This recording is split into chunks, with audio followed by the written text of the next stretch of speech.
On June 26, 1977, on his 20th birthday, John Clifton Ballenger stepped into the glow of the Satellite Beach movie theater, ready for what should have been just an ordinary night.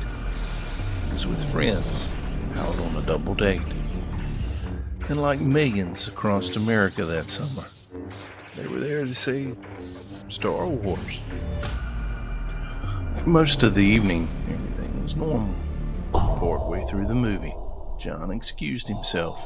He slipped out of his seat, whispered something about the bathroom, and vanished into the shadows.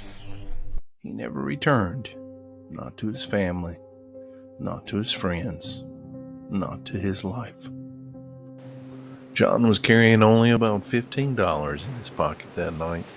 No car, no plan.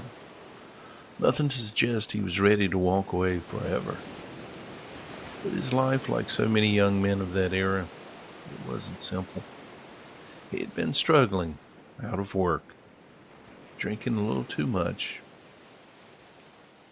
using some illicit substances.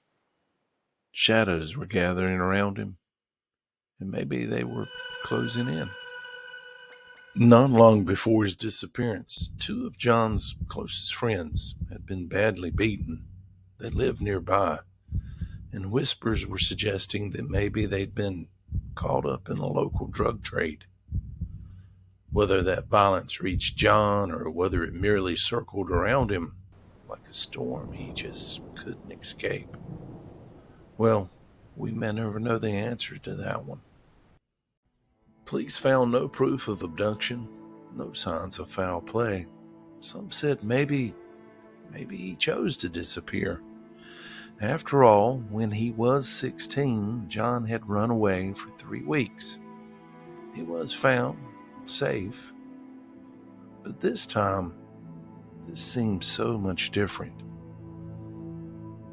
This time, he never came back. What lingers is a cruel silence.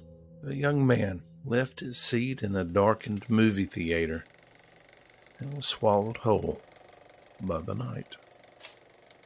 12 years later, the courts declared John Clifton Ballenger legally dead.